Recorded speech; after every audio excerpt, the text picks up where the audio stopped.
Halo, masih bersama saya Hendrati Budiana. Selanjutnya, kali ini saya akan menjelaskan tentang desain basis data yang masih dalam teori database 2. Tujuan belajar dalam desain basis data adalah memahami aturan sistem informasi dalam organisasi dan memahami proses desain basis data. Aktivitas desain basis data menggunakan proses yang sistematis yang disebut metodologi desain, di mana target basis data diatur dengan RDBMS, ORDBMS, atau ODBMS. Metodologi desain menggunakan alat bantu seperti Designer 2000 dari Oracle, ERWIN, BPWin, dan Paradigm Plus oleh Platinum Technology dan lain sebagainya. Biasanya desain basis data kecil sekitar 20 pemakai tidak perlu sangat kompleks, tetapi untuk ukuran medium atau basis data besar yang melayani beberapa grup aplikasi yang luas, puluhan sampai ratusan pemakaian, pendekatan sistematis menjadi sangat perlu untuk melakukan desain basis data.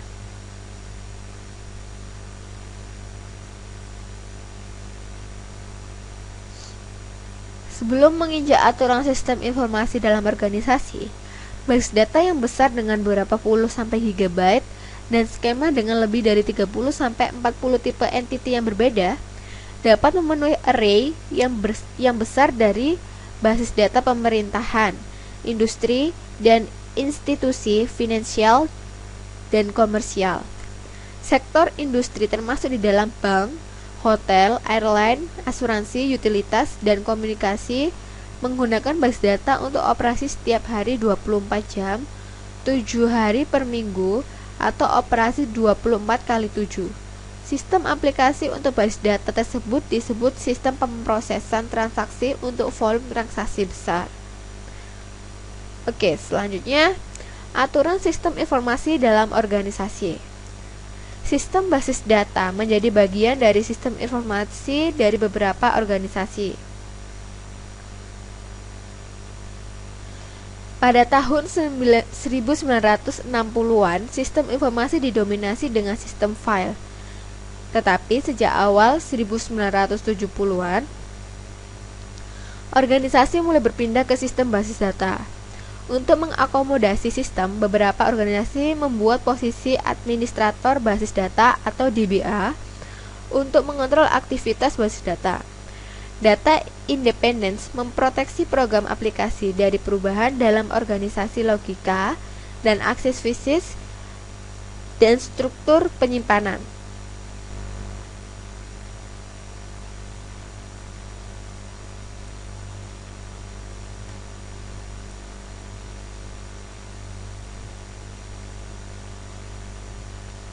Kemudian, Information Resource Management atau IRM juga diperkenalkan oleh organisasi yang besar sebagai kunci kesuksesan manajemen bisnis. Terdapat beberapa alasan data dianggap sebagai resource yang bekerja sama, dan manajemen dan kontrol dilakukan terpusat untuk pekerjaannya lebih efisien dalam organisasi. Fungsi dalam organisasi dikomputerisasi sebagai kebutuhan ketersediaan data yang besar dan up-to-date. Seiring pertumbuhan data dan aplikasi relasi yang lebih kompleks dari data perlu dimodelkan dan diatur. Terdapat konsolidasi dan information resource pada beberapa organisasi.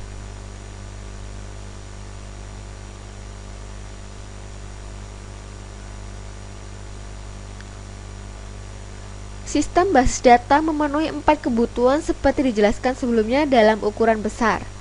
2 karakteristik tambahan dari sistem basis data yang juga sangat bernilai adalah data independence, memproteksi program aplikasi dari perubahan dalam organisasi logika dan akses fisik dan struktur penyimpanan. Yang kedua, external CMS atau views memungkinkan data yang sama digunakan untuk beberapa aplikasi dengan setiap aplikasi mempunyai pandangan sendiri terhadap data. Selanjutnya, sistem basis data menyediakan aplikasi baru yaitu integritas data pada multiple aplikasi ke dalam basis data tunggal. Pengembangannya simpel dengan menggunakan bahasa tingkat tinggi seperti SQL. Kemungkinan didukung untuk browsing dan query oleh manajer dalam pemrosesan transaksi level produksi yang besar.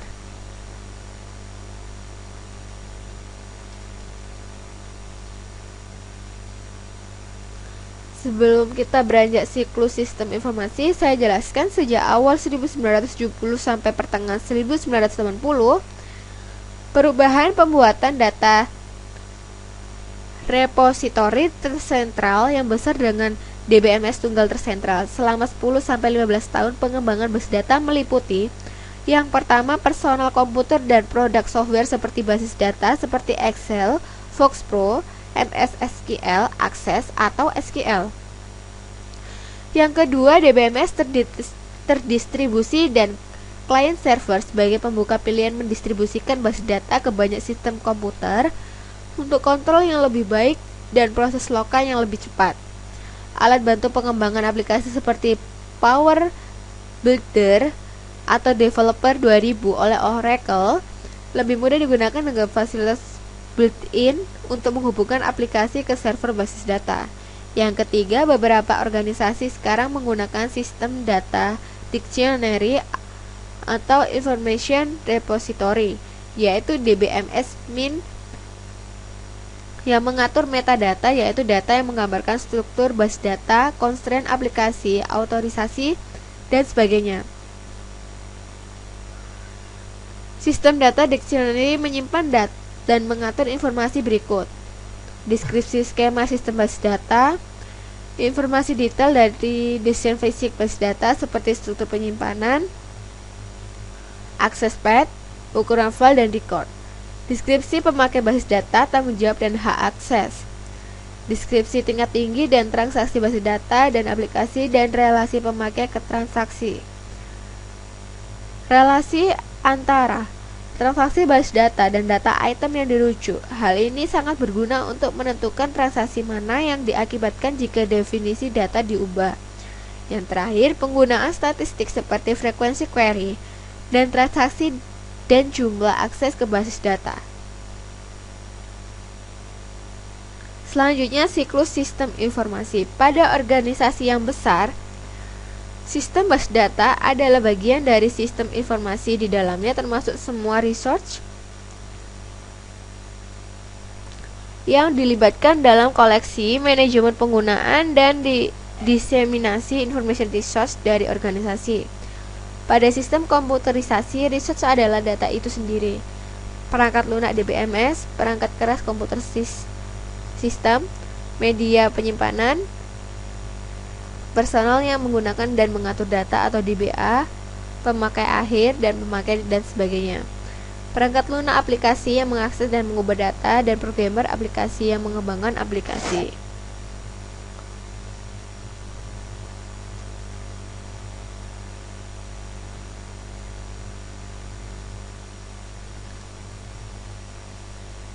Selanjutnya adalah proses desain basis data.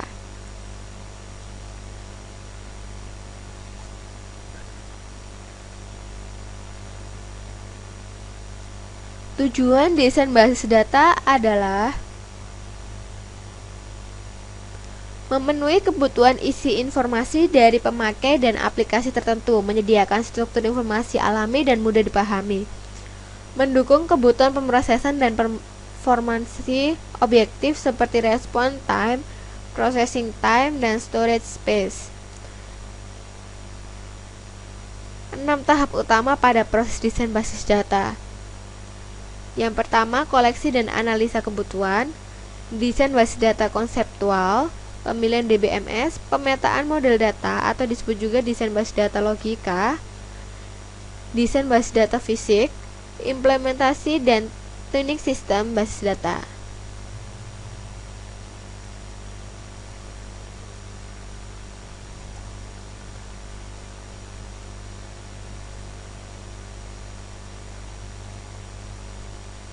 Selanjutnya adalah DBMS mempunyai beberapa keuntungan dibandingkan sistem file, seperti mudah penggunaan, konsolidasi informasi perusahaannya lebih luas, ketersediaan data yang lebih luas, dan akses yang lebih cepat ke informasi.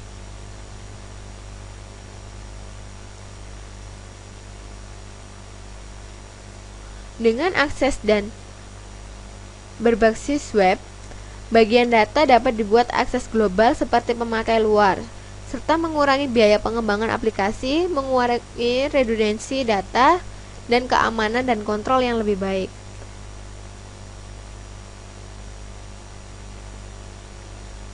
Beberapa DBMS sekarang mempunyai versi yang berjalan pada beberapa konfigurasi perangkat keras atau perangkat lunak yang disebut platform.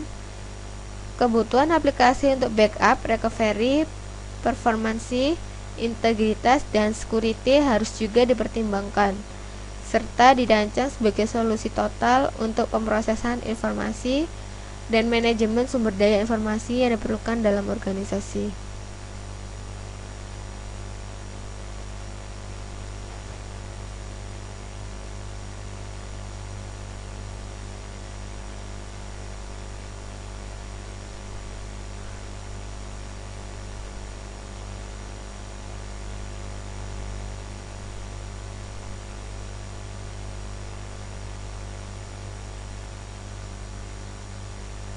Lalu sekarang kita coba menjawab soal-soal. Yang pertama, sebutkan 6 tahap perancangan basis data. Jawabannya adalah pertama, koleksi dan analisa kebutuhan. Yang kedua, desain basis data konseptual. Yang ketiga, pemilihan DBMS. Yang keempat, pemetaan model data atau disebut juga desain basis data logika. Yang kelima, desain basis data fisik. Yang keenam, implementasi dan tuning sistem basis data. Soal kedua, manakah dari 6 tahap tersebut sebagai aktivitas utama dalam proses perancangan basis data dan mengapa? Jawabannya adalah tahap 1, koleksi dan analisa kebutuhan. Mengapa? Karena sebelum melakukan desain basis data harus mengetahui dan menganalisa keinginan pemakai terhadap suatu basis data sedetail mungkin. Proses ini disebut koleksi dan analisa kebutuhan. Untuk menentukan kebutuhan, pertama kali harus diidentifikasi bagian lain dari sistem informasi yang berhubungan dengan sistem basis data, termasuk di dalamnya pemakai dan aplikasi baru dan yang sudah ada, kemudian kebutuhan dikoleksi dan dianalisa. Soal ketiga, mengapa perancangan skema dan aplikasi dilakukan secara paralel? Jawabannya adalah untuk mendesain karakteristik transaksi basis data yang diketahui aplikasi dengan cara DBMS independen. Jika suatu sistem basis data dirancang, perancang sadar beberapa aplikasi yang diketahui atau transaksi yang akan dijalankan dalam basis data diimplementasikan. Bagian terpenting dari perancangan basis data adalah menentukan karakteristik fungsi transaksi tersebut. Sebelumnya dalam proses perancangan, hal ini menjamin skema basis data akan memasukkan semua informasi yang dibutuhkan oleh transaksi tersebut. Soal nomor 4. Mengapa digunakan model data implementation independent selama perancangan skema konseptual? Jawabannya adalah hal ini memiliki beberapa alasan, yaitu yang pertama, tujuan desain skema konseptual adalah skema lengkap tentang struktur basis data, semantik, interrelationship, dan constraint. Hal ini tergantung dari DBMS yang digunakan. Skema konseptual tidak tersedia sebagai deskripsi stabil dari isi basis data. Pemilihan DBMS dan keputusan desain dapat berubah tanpa mengubah skema konseptual DBMS independen. Yang ketiga, skema konseptual yang baik sangat penting untuk pemakai basis data dan desainer. Penggunaan model data tingkat tinggi lebih ekspresif dan mudah daripada model data dari DBMS. Yang keempat adalah deskripsi diagram dari skema konseptual dapat menawarkan kendaraan komunikasi yang baik di antara pemakai basis data, desainer, dan analis. Karena model data level tinggi biasanya berbentuk konsep dan mudah untuk mengerti daripada model data DBMS yang lebih rendah atau definisi sintak data. Komunikasi yang berhubungan dengan desain skema menjadi lebih kelihatan.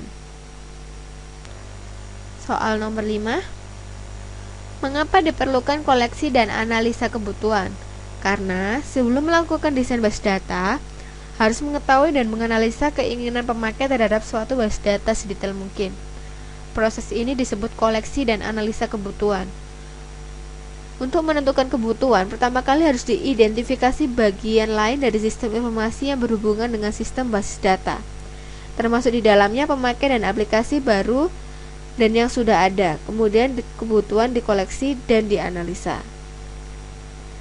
Soal nomor 6, membuat aplikasi aktual dari satu sistem basis data. Langsung saja ke soal nomor 7, bagaimana karakteristik dari model data untuk rancangan skema konseptual harus diproses. Yang pertama, expressiveness, yaitu model data cukup ekspresif untuk membedakan perbedaan tipe data, relationship, dan constraint. Yang kedua, simplicity dan understandability, yaitu model cukup sederhana untuk memakai yang tidak mengerti dan menggunakan konsep tersebut. Yang ketiga, minimality, yaitu model mempunyai sejumlah kecil konsep dasar yang berbeda dan tidak overlapping. Yang keempat, diagrammatic representation, yaitu model dalam bentuk notasi diagram untuk menampilkan skema konseptual yang mudah diinterpretasikan. Yang kelima adalah formality, yaitu skema konseptual ditampilkan dalam model data harus merepresentasikan spesifikasi formal data, sehingga konsep model harus ditentukan secara akurat dan tidak berganda. Selanjutnya soal nomor 8. Apa perbedaan dua pendekatan utama dalam rancangan skema konseptual? Yaitu aktivitas pertama, yaitu desain skema konseptual, menentukan kebutuhan data yang dihasilkan pada tahap 1 dan menghasilkan skema basis data konseptual. Aktivitas kedua, desain transaksi dan aplikasi, menentukan analisa aplikasi basis data pada tahap 1 dan menghasilkan spesifikasi level tinggi untuk aplikasi tersebut. Nomor 9. Strategi apa yang digunakan untuk merancang skema konseptual dari kebutuhan? Jawabannya adalah yang pertama, top-down strategi, yang berarti dimulai dengan skema yang berisi abstraksi level tinggi dan kemudian mengaplikasikan ketentuan top-down. Sebagai contoh, tentukan hanya beberapa tipe entity level tinggi dan kemudian lakukan pembagian ke dalam tipe entity level lebih rendah dan relationship. Yang kedua, bottom up strategi, yaitu mulai dengan skema yang berisi abstraksi dasar dan kemudian kombinasikan atau tambahkan abstraksi tersebut. Sebagai contoh, mulai dengan atribut dan kelompok ke dalam tipe entity dan relationship. Tambahkan relasi baru pada tipe entity selama proses perancangan. Yang ketiga, inside out strategi, yang berarti merupakan kasus khusus dari bottom up strategi, di mana atensi difokuskan pada himpunan konsep terpusat yang lebih nyata. Model kemudian diisi dengan konsep baru pada konsep yang sudah ada. Kita dapat tentukan beberapa tipe entity nyata dalam skema dan dilanjutkan dengan menambah tipe entity dan relasi yang berhubungan. Yang terakhir, mix strategi, yaitu kebutuhan dibagi berdasarkan top-down strategi. Bagian skema dirancang untuk setiap partisi berdasarkan bottom-up strategi. Jadi, strategi ini mengkombinasikan beberapa skema. Yang ke-10 adalah sebutkan langkah-langkah view integration ke rancangan skema konseptual. Yang pertama, identifikasi korespondensi dan konflik di antara skema. Karena skema dirancang individual, perlu menentukan konstruksi khusus dalam skema yang merepresentasikan konsep dunia nyata yang sama. Korespondensi diidentifikasikan sebelum integrasi diproses. Selama proses tersebut, beberapa tipe konflik di antara skema ditemukan, antara lain naming konflik. Terdapat dua tipe sinonim dan homonim. Sinonim terjadi jika dua skema menggunakan nama yang berbeda dan menggambarkan konsep yang sama. Misalnya, tipe entity customer pada satu skema mungkin digunakan sama dengan konsep tipe entity client pada skema lain. Homonim terjadi jika dua skema menggunakan nama yang sama untuk menggambarkan konsep yang berbeda. Sebagai contoh, tipe entity part merepresentasikan perangkat komputer dalam skema 1 dan perangkat mebel dalam skema 2. Yang kedua, tipe conflicts, yang berarti konsep yang sama kemungkinan direpresentasikan dalam dua skema dengan konstruksi permodelan yang berbeda. Sebagai contoh, konsep department mungkin tipe entity dalam skema 1 dan atribut dalam skema lain.